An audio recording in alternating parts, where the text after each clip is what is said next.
Hiya, it's Kelly from Where Bookworms Grow, and today I'm going to be talking to you guys about letter confusion and letter reversal.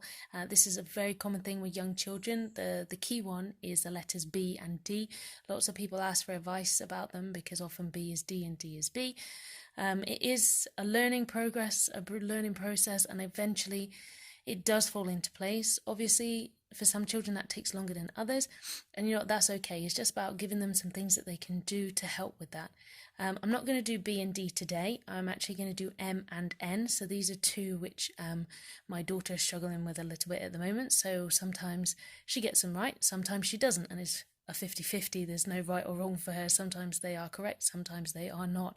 So today I have set up an activity which she's going to come and do shortly to help her understand which one is which. So I'm stripping it right back and I want to make it as physical as possible. She's 2.5. I'm in no hurry for her to know these overnight, so we're just playing with them at the moment. So I'm going to show you some fun ways that I'm going to get her to do M and N this afternoon. They are all physical. There is nothing linear. There is no pages. This is all things that I've had around my house, and I appreciate I probably have more of these things than you guys might. But some of them, they're easy to make, and I'll show you those as we go along. So she's going to come down first of all, and I'm going to tell her the sounds that we're practicing. We are practicing and and I'm going to really draw attention to my mouth when I say those, because I want her to make sure she can see the difference, because there is a huge difference. So for the letter M, my mouth is closed, and for the letter N, my mouth is open and you can see my teeth. So I'm going to really make sure that she gets that today. And then we're going to move on. So let me just... Okay, so here it is. So this is what she's going to come down to. So as I say, I'm going to show her and here they are on my whiteboard, and And I'm going to ask her to put a magnet onto which one she thinks is So here's my magnet. And if she gets it right, fab. I'm still going to carry on with this lesson. This bit of play, this bit of learning, it is a lesson in reality. So I'm still going to carry on with it. And I'm going to ask her to put a magnet on And that's just an assessment to me. That's something for me to be able to say, okay, fine, well, she got it this time. I'm still going to carry on. I'm going to let her play with this because she is going to really enjoy this. And then we're going to move on. So I'm going to move on to what is in my box. So the theory is today that I want her to really engage with all of these things. I want her to be able to touch them. I want her to be able to feel them. I want her to be able to run her hands over them to see that they are different. They are not the same. So I want her to notice that the letter M, the has 2 humps. I'm going to keep going over that. So I've given her 3 things so that she can really have a go and feel the difference between those. So this one, I'd expect her to run her finger through it and really get to grips with that. I want to keep it this way because if I turn it this way, it is the wrong way for her to feel, okay? So she needs to feel it the correct way, and I want her to run her finger through that and really get to grips with it. I had the same for the letter N, and they're just cake cutters that I bought from eBay, and I think they're about £3 for the whole alphabet. So it's just something fun for us to do, and a great way for her to be able to engage with the sounds and feel what they are like. So I've made the 2 pipe cleaner letters, the M and the N, and again I want her to see them side by side to see that they are different, and I want her to touch them and again run them through her hands, so it's very physical. I then have these 2 letters, and again I want her to run her finger over them. I want her to explore them. The other issue will be that when we get onto U, the N can turn upside down and it will look exactly like a U, and I'll come to that bridge when we get there, and I'll probably have to do something similar to this again. So that's the first thing she's going to do. She's going to explore all of those. Let me move those out. The next thing I want her to do is I want her to explore with different colours and different textures. So I've made these out of cardboard. So the cake cutters, if you haven't got any of those, this is a great way. You just draw it on and then cut them out. They don't need to be perfect. That's not what this is. It's not about being perfect. It's about encouraging them to play with the sounds. So there's M, and again I've done the same with the N. I can change the texture. This is just a towel that I've got at home. I can change the texture, and again, she can really have a go at exploring what that feels like. And it's just going to embed that learning for her. The next thing I've done is I've created her these. Now, she loves to sew, and we've got a few other things like this.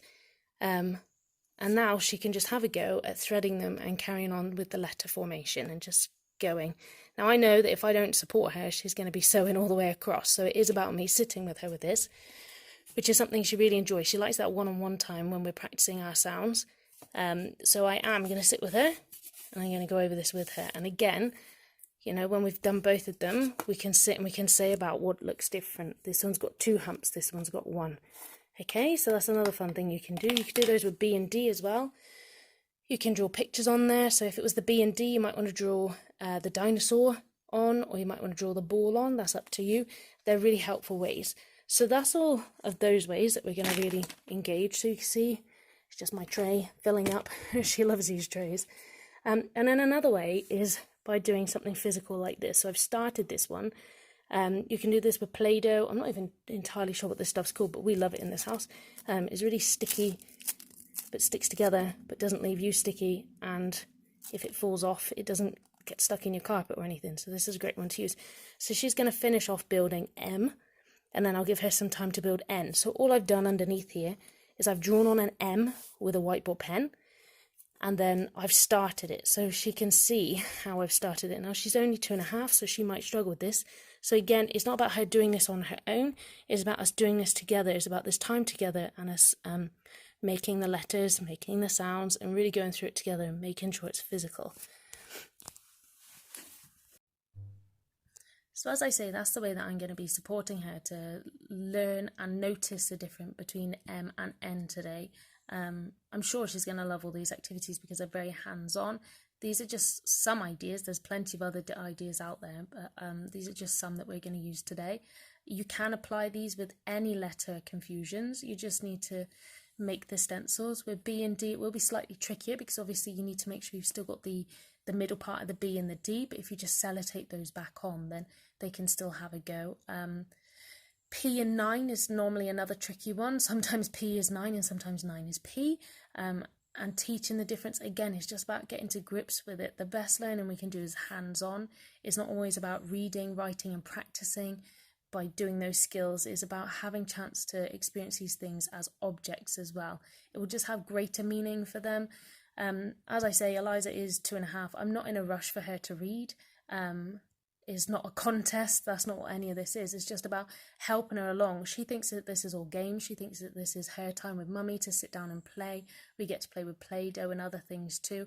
And it's just given her that little head start, that little confidence with her sounds. She's starting to notice them in books now, which is fantastic. So when we're reading a story, she will find the ones that she knows and she'll say them, she'll repeat them, and she'll say, look, mummy is a t.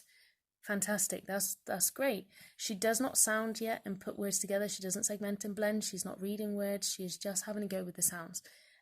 So these things that I've done, yes, this is appropriate for a 2.5-year-old, but also this is appropriate for any child who is struggling with different sounds in their phonics. Bring it right back, strip it back.